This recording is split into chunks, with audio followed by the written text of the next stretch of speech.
ഒരു സുപ്രഭാതത്തിൽ ഇസ്രായേലിന്റെ വാക്കം കേട്ട് ഇറാനെ കയറി അടിക്കാൻ തുടങ്ങിയ ട്രംപ് അക്ഷരാർത്ഥത്തിൽ പെട്ടുപോയിരിക്കുകയാണ് എന്ന് കഴിഞ്ഞ ദിവസങ്ങളിൽ ഒന്ന് രണ്ട് ദിവസങ്ങളായി പുറത്തു വരുന്ന വാർത്തകൾ സത്യസന്ധമായി കേൾക്കുന്നവർക്ക് മനസ്സിലാവും. അതിന്റെ ഒരു വശത്ത് നിന്ന് ഇറാൻ നശിച്ചു കാണണം എന്ന് കാണുന്ന, അല്ലെങ്കിൽ ഒരു വിഭാഗം നശിച്ചു കാണണമെന്ന് ചിന്തിക്കുന്നവർക്ക് ഒരു മനസ്സിലാവില്ല. പക്ഷേ ട്രംപ് അക്ഷരാർത്ഥത്തിൽ പെട്ടുപോയിരിക്കുന്നു എന്നത് വസ്തുതയാണ്. അമേരിക്കയുടെ ഇന്നത്തെ, അതായത് ട്രംപിന്റെ ഇന്നത്തെ അവസ്ഥ ഇറാന് നന്നായിട്ട് അറിയാവുന്നത് കൊണ്ട്, ട്രംപ് പെട്ടു എന്ന് മനസ്സിലാക്കുന്നത് കൊണ്ട് മാത്രമാണ് ഇറാൻ പ്രധാനമായും വഴങ്ങാത്തത്. അല്ലെന്നുണ്ടെങ്കിൽ കുറച്ചൊക്കെ വിട്ടുവീഴ്ച ഇറാൻ ചെയ്യും. ഇറാന് തുടക്കം മുതൽ സംസാരിക്കുന്നത് നമുക്കറിയാലോ. ഇറാന്റെ ഭാഗത്ത് ഒരുപാട് നഷ്ടങ്ങളുണ്ട്. ആ നഷ്ടങ്ങളെല്ലാം ഇസ്രായേലും അമേരിക്കയും കൂടെ വെറുതെ ഉണ്ടാക്കി വെച്ചാണ്. ഞങ്ങൾ ആരെയും ഒന്നും ചെയ്തില്ല, അതുകൊണ്ട് ഞങ്ങളുടെ നഷ്ടങ്ങൾ നിങ്ങൾ നികത്തി കഴിഞ്ഞാൽ, അത് മാത്രമല്ല ഞങ്ങളുടെ മേലുള്ള ഉപരോധം നീക്കുകയും വേണം, മേലാമടുത്തേക്ക് ആവശ്യമില്ലാത്ത പണിക്ക് വരികയും ചെയ്യരുത്. ഇത്തരം ചില കാര്യങ്ങൾ, ഇത് ന്യായമായ ആവശ്യമാണ്, ഏതൊരു രാജ്യത്തിന്റെ ആവശ്യമാണ്. ഈ ആവശ്യങ്ങൾ പക്ഷെ ഇതുവരെ ആരും ഉന്നയിച്ചിരുന്നില്ല, അല്ലെങ്കിൽ ഇറാൻ ഉന്നയിച്ചിരുന്നില്ല. അതിന്റെ ഒരു ആവശ്യം ഉണ്ടായിരുന്നില്ല. പക്ഷെ ഇസ്രായേൽ ആദ്യം ഇറാനെ അടിക്കുന്നു, പിന്നെ അമേരിക്ക അത് ഏറ്റെടുക്കുന്നു. അമേരിക്ക ഏറ്റെടുത്തതിന് ശേഷം ഇറാൻ ഹോർമോസ് അങ്ങ് പൂട്ടിയ ശേഷമാണ് സത്യത്തിൽ പെട്ടുപോയി എന്ന് മനസ്സിലാകുന്നത്. ഇത് ട്രംപിന് ഒരു വലിയ തിരിച്ചടിയാണ്. ട്രംപിന് തിരിച്ചടി എന്ന് പറഞ്ഞാൽ, ട്രംപിനെ സംബന്ധിച്ചിടത്തോളം 2 മാസത്തെ യുദ്ധമാണ്. അവരുടെ നിയമം അനുസരിച്ചിട്ട് അങ്ങനെയാ. അത് കഴിയുമ്പോൾ പാർലമെന്റ് അനുമതി കൊടുക്കും തോന്നില്ല. അങ്ങനെ പാർലമെന്റ് അനുമതി കൊടുക്കണമെന്നുണ്ടെങ്കിൽ ഇറാനെ സംബന്ധിച്ചിടത്തോളം അമേരിക്കയ്ക്ക് ഒരു ഭീഷണിയായിരുന്നിരിക്കണം. ഏത് സെപ്റ്റംബർ 11 അതൊരു ഭീഷണിയായിരുന്നു. അവിടെ ഒരു പ്രത്യേക നിയമം അവർ പാസ്സാക്കി. ആ നിയമപ്രകാരം എത്ര കാലം വേണമെങ്കിലും നിന്ന് അടിക്കാം. അങ്ങനെയാണ് അഫ്ഗാനിസ്ഥാനിൽ കയറി അടിച്ചത്. അഫ്ഗാനിസ്ഥാനെ അടിച്ച് അവിടെ തുമ്പിൽ ഇതാക്കി എന്ന് പറഞ്ഞ അവസാനം വിയറ്റ്നാമിനെ പോലെ അവിടെ നിന്ന് ഊരി വരാൻ കുറച്ച് ബുദ്ധിമുട്ടി.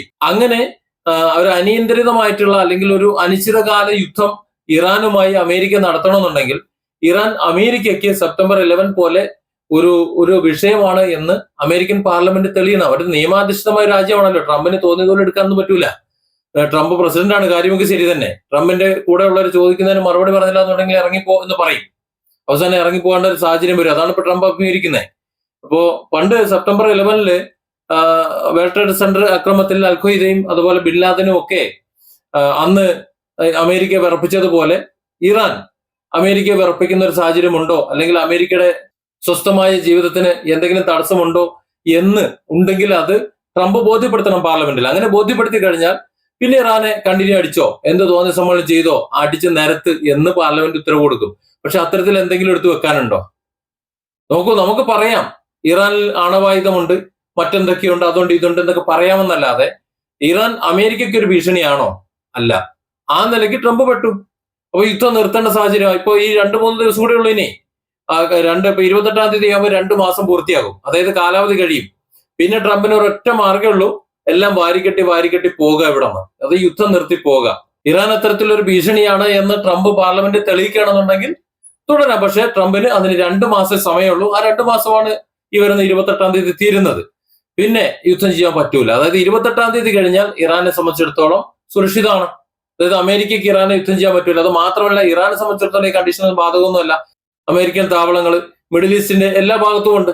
ആ താവളങ്ങളെ മുഴുവൻ, അമേരിക്കൻ താവളങ്ങളെ മുഴുവൻ ഇറാനെ ആക്രമിക്കുന്നതിന് ഒരു തടസ്സമല്ല. അവർ കരാറിലും ഈ നിയമത്തിലൊന്നും അവർ പെടുന്നില്ലല്ലോ. ഇവിടെയാണ് ട്രംപ് പെടുന്നത്. ട്രംപിന് 28-ാം തീയതിക്ക് ശേഷം ഇറാനിലേക്ക് ഒരു മിസൈൽ അയക്കാൻ പറ്റില്ല.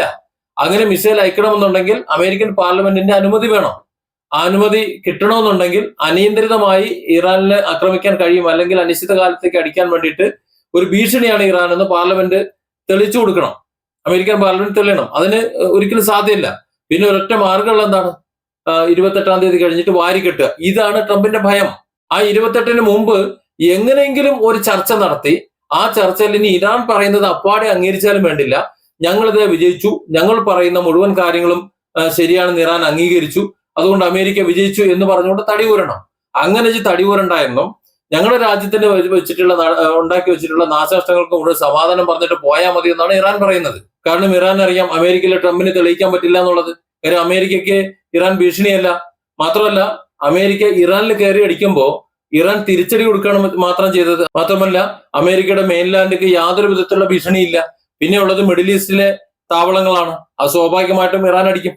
അത് അവരുടെ പ്രതിരോധത്തിന്റെ ഭാഗമാണ് എന്ന് വെച്ചുകൊണ്ട്, അത് അമേരിക്കക്കെതിരായ ഭീഷണിയാണ് എന്ന് പറഞ്ഞുകൊണ്ട്, അമേരിക്കയുടെ നിലനിൽപ്പിനുള്ള ഭീഷണിയാണ് എന്ന് പറഞ്ഞുകൊണ്ട് ഇറാനെ സ്ഥിരമായി അടിക്കാനുള്ള ഒരു അനുമതിയൊന്നും അമേരിക്കൻ പാർലമെന്റ് കൊടുക്കൂല. കാര്യം ട്രംപ് എന്ന് പറഞ്ഞാൽ അമേരിക്കയുടെ സർവാധികാരി എന്ന് പറയാനൊന്നും പറ്റില്ല. ബാക്കിയുള്ളവർക്ക് റോളുകളുണ്ട്.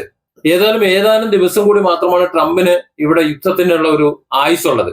അതുകൊണ്ടാണ് വെടിനിർത്തൽ വീണ്ടും അനിശ്ചിതകാലം നീട്ടിയത്. ഇതിനു മുമ്പ് ഈ വരുന്ന 28-ാം തീയതിക്ക് മുമ്പ് ഏതെങ്കിലും വിധത്തിൽ ഒരു കരാർ ഉണ്ടാക്കണം. അതിന് കാല് പിടിക്കുകയാണ്, പാകിസ്ഥാന്റെ കാല് പിടിക്കുന്ന ട്രംപ്. ഇവിടെ നമ്മളൊരു കാര്യം മനസ്സിലാക്കേണ്ടത്, ഇന്ത്യ എന്തുകൊണ്ട് ഇടപെടുന്നില്ല എന്ന് ചോദിച്ചിരുന്ന ആൾക്കാർക്ക് ഒരു മറുപടിയാണ്. അതുകൂടെ വേണമല്ലോ ഇത്. ഇന്ത്യക്ക് ഇടപെടാൻ പറ്റാഞ്ഞിട്ടല്ല, പാകിസ്ഥാനുമായി ഇടപെടുന്നത് പോലെ തന്നെ അമേരിക്ക, അതായത് ട്രംപ് ഇന്ത്യയുമായിട്ട് ഇടപെട്ടിരുന്നു. ഇന്ത്യ ഇതിനകത്ത് മാധ്യസ്ഥം വഹിക്കണമെന്ന്. പക്ഷെ രണ്ട് മൂന്ന് കാര്യങ്ങളുണ്ട്. ഒന്ന്, ഇറാൻ ഇന്ത്യയുടെ സൗഹൃദ രാജ്യങ്ങളിൽ ഒന്നാണ്. ആ ഒരു സൗഹൃദം തെറ്റിക്കാൻ ഇന്ത്യ ആഗ്രഹിക്കുന്നില്ല. മാത്രമല്ല, ഇറാനിലാണ് കയറി അടിച്ചത്. ഇറാൻ ഒരു പരമാധികാര രാജ്യമാണ് ഇന്ത്യയെ പോലെ. ആ ഒരു രാജ്യത്ത് കയറി ആക്രമിച്ചത് തെറ്റാണ് എന്ന് ഇന്ത്യക്കറിയാം, ഇന്ത്യൻ ഭരണാധികാരികൾക്കറിയാം. അതുകൊണ്ട് അനീതിക്ക് കൂട്ടുനിൽക്കാൻ ഇന്ത്യൻ ഭരണാധികാരികൾക്ക് പറ്റുന്നില്ല. മാത്രമല്ല, അമേരിക്കൻ പ്രസിഡന്റ് ട്രംപിനെ ഇന്ത്യക്ക് യാതൊരു വിധത്തിലുള്ള വിശ്വാസവുമില്ല. അത് ഇന്ത്യയോട് ട്രംപ് കാണിച്ചിട്ടുള്ളത് നമുക്കറിയുന്നത് തൊട്ടു മുമ്പ്. ഈ ഇറാൻ യുദ്ധത്തിന് തൊട്ടു മുമ്പ് ഇന്ത്യയോട് എന്താണ് കാണിച്ചത്, എന്തൊക്കെയാണ് അവർ പറഞ്ഞിരുന്നത് എന്ന് നമുക്കറിയാം. അത് അറിയാവുന്നത് കൊണ്ട് പിന്നെ ആരെങ്കിലും തലോചിച്ചു കൊടുക്കും, കെണിയിൽ കൊണ്ട് തലോചിച്ചു കൊടുക്കും. അത് മാത്രമല്ല, ഇറാൻ ഒരു പരമാധികാരി രാജ്യമാണ്. അവരൊക്കെ ആക്രമിച്ചു കഴിഞ്ഞാൽ അവരൊരു നിലപാടെടുക്കും. ആ നിലപാട് മാറ്റണം എന്ന് പറയാൻ ഇന്ത്യക്കാവില്ല. കാരണം ഇന്ത്യയിൽ പെഹൽഗാം ആക്രമണത്തിൽ ഇന്ത്യയിലെ കുറെ സാധുക്കളെ കയറി കുറെ തീവ്രവാദികൾ തല്ലിക്കൊന്നപ്പോ, വെടിവെച്ച് കൊന്നപ്പോ ആ കൊലപാതകത്തെ ന്യായീകരിക്കാൻ ഏതെങ്കിലും രാജ്യം വന്നു കഴിഞ്ഞാൽ അതിന് കൂട്ടിക്കാൻ പറ്റുമോ? അത് നമ്മൾ അംഗീകരിക്കില്ലല്ലോ. അതുപോലെ തന്നെയാണ് ഇറാന്റെ പരമാധികാരത്തിൽ കടന്നു കയറിയ അമേരിക്കയും ഇസ്രായേലും. അവരെ ന്യായീകരിച്ചുകൊണ്ട് ഇറാനെ ഒന്ന് മധ്യസ്ഥ ഇരിക്കണം, നിങ്ങളൊന്ന് അംഗീകരിക്കണം എന്ന് പറയാൻ ഇന്ത്യക്ക് പറ്റില്ലെന്നേ. ആ നിലപാടുള്ളത് കൊണ്ട്, ഇറാനെ പോലെ തന്നെ വ്യക്തമായ നിലപാടുള്ളത് കൊണ്ട് ഇന്ത്യക്ക് പറ്റില്ല എന്ന് പറഞ്ഞു. അത് തന്നെയാണ് വാസ്തവം. ഈ വാർത്തകൾ അന്താരാഷ്ട്ര മാധ്യമങ്ങൾ അന്ന് റിപ്പോർട്ട് ചെയ്താണ്. പക്ഷെ നമ്മുടെ മലയാള മാധ്യമങ്ങൾ ആ വാർത്തകൾ കണ്ടിട്ടില്ല. എന്നാൽ അതിനുശേഷം പാകിസ്ഥാൻ ആ ദൗത്യം ഏറ്റെടുക്കുകയാണ്. കാര്യം പാകിസ്ഥാൻ എന്ന് പറഞ്ഞാൽ മൊത്തത്തിൽ ഏകദേശം താഴേക്ക് പടവലങ്ങ പോലെ കീഴ്പ്പെട്ട് നിൽക്കുകയാണ്. അവരുടെ വളർച്ച, രാഷ്ട്ര ബന്ധങ്ങൾ തമ്മിലുള്ള വളർച്ച, സാമ്പത്തിക വളർച്ച എല്ലാം പെഹൽഗാം ആക്രമണത്തോടുകൂടി തലകുത്തി നിൽക്കുകയാണ്. ആകെയുള്ളത് അമേരിക്കയുടെ പിന്തുണ മാത്രമാണ്. അപ്പോൾ അമേരിക്ക പറയുന്നത് പോലെ കേട്ടില്ല എന്നുണ്ടെങ്കിൽ പാകിസ്ഥാന് നിലനിൽപ്പില്ല. മാത്രമല്ല, പാകിസ്ഥാൻ ആയുധങ്ങൾ കൊടുക്കുന്നത് അമേരിക്കയാണ്. അങ്ങനെ വരുമ്പോൾ അമേരിക്ക പറയുന്നത്, ട്രംപ് പറയുന്നത് പാകിസ്ഥാൻ കേൾക്കും. അതുകൊണ്ടാണ് പാകിസ്ഥാൻ കിണഞ്ഞു പരിശ്രമിക്കുന്നത്. എങ്ങനെയെങ്കിലും ഇറാന്റെ ഭരണാധികാരികളെ ഇസ്ലാമാബാദിൽ എത്തിക്കാൻ പറ്റുമെന്ന് നോക്കിക്കൊണ്ടിരിക്കുകയാണ്. എന്നാൽ അങ്ങനെ എത്തിച്ചു നേരത്തെ. പക്ഷെ എത്തിച്ചപ്പോ ഇറാൻ അറിയാം, ഇറാൻ ആ നിലപാടുമായി വരുമ്പോൾ ഒരു ഫ്ലൈറ്റ് നിറയെ അവിടെ കൊല്ലപ്പെട്ട കുട്ടികളുടെ ബാഗും ചെരുപ്പും അവരുടെ ഫോട്ടോയും ഒക്കെ വെച്ചുകൊണ്ടാണ്, സീറ്റിൽ വെച്ചുകൊണ്ടാണ് അന്ന് വന്നത്. അത് ലോകത്ത് ചെറിയ ഒരു ചർച്ചയല്ല ഉണ്ടാക്കിയത്, വലിയൊരു ചർച്ചയാണ് ഉണ്ടാക്കിയത്. അമേരിക്കൻ പ്രസിഡന്റ് ട്രംപ് തലകുമ്പിട്ട് നിൽക്കേണ്ടി വന്നു ലോക മനസാക്ഷിയുടെ മുന്നിൽ. അതിനേക്കാളും നാണം കെടുന്ന ഒരു അവസ്ഥയാണ് ഇപ്പൊ വരാൻ പോകുന്നത്. അതായത് ഇറാന്റെ മുന്നിൽ തല കുമ്പിട്ട് ഇറാന് സർവ്വ വിജയവും സമ്മാനിച്ചുകൊണ്ട് നാണം കെട്ട് അവസാനിപ്പിക്കേണ്ട ഒരു അവസ്ഥയാണുള്ളത്. അതായത് 28-ാം തീയതി കഴിഞ്ഞാൽ പിന്നെ ഒരു മാസം സമയം ഉണ്ടാവും. ഒരു മാസ സമയത്തിനുള്ളിൽ എല്ലാ കൂടുകുടുക്കയും വാരിക്കെട്ടി ഇറാനെ ആക്രമിക്കാൻ വേണ്ടി എന്തൊക്കെ സന്നാഹങ്ങൾ പരിസരത്ത് ഒരുക്കിയിട്ടുണ്ടോ ആ സന്നാഹങ്ങളെല്ലാം വാരിക്കെട്ടി നേരെ അമേരിക്കയിലേക്ക് വണ്ടി കയറണം. അതാണ് പട്ടാളക്കാർക്ക് കൊടുക്കാനുള്ള നിർദ്ദേശം. അത് കൊടുക്കാൻ പറ്റൂ. പക്ഷെ അങ്ങനെ കൊടുക്കുമ്പോൾ ട്രംപ് മറുപടി പറയേണ്ട ചില സാഹചര്യങ്ങളുണ്ട്. അതായത് ഏതാണ്ട് 35 ദിവസത്തോളം അമേരിക്ക ഇറാനെ ആക്രമിച്ചു. ഇറാനെ ആക്രമിച്ചപ്പോ ലോകത്ത് ഇന്നുവരെ അമേരിക്ക കാണാത്ത അത്ര നാശനഷ്ടം ഉണ്ടായവർക്ക്. അതായത് അവരുടെ ആയുധങ്ങൾ അത്രത്തോളം, പാട്രിയോട്ട് മിസൈലുകളൊക്കെ, അതായത് മിസൈൽ വേദ സംവിധാനങ്ങളൊക്കെ ഏകദേശം തീർന്നു.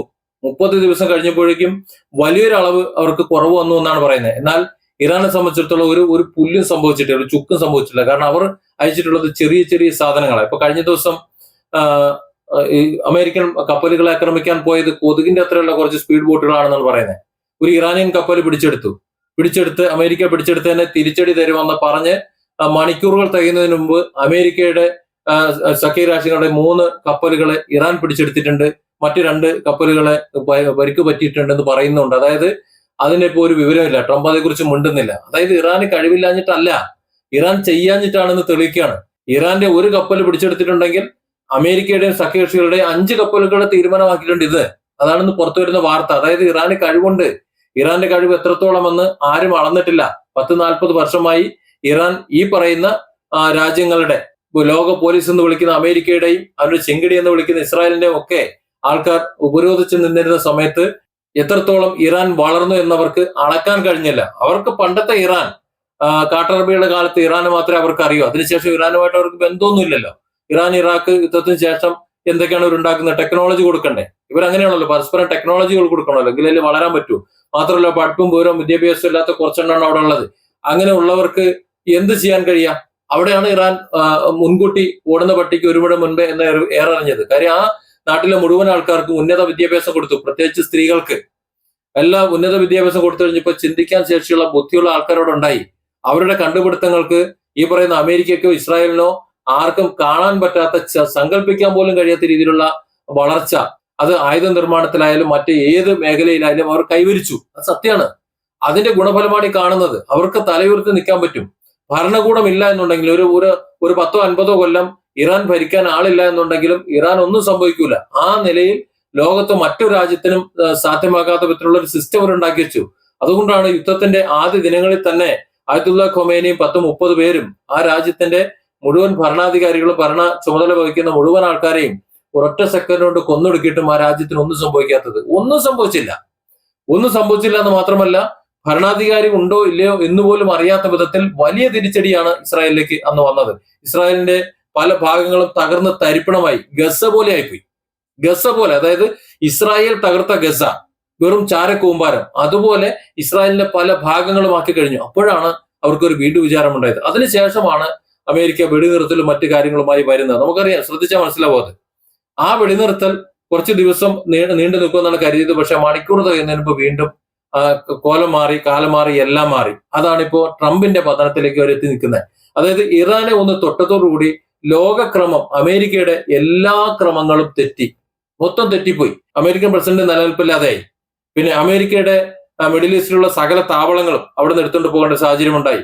ഇസ്രായേലിനെ സംബന്ധിച്ചിടത്തോളം ഇറാൻ ഒരു ഭീഷണി എന്ന് പറഞ്ഞിരുന്നത് ഇനിയിപ്പോ ഇസ്രായേലിന്റെ മുള്ളിന്റെ മുനയിൽ നിൽക്കേണ്ട ഒരു സാഹചര്യമായി. കാരണം കയറി അടിച്ചതാ.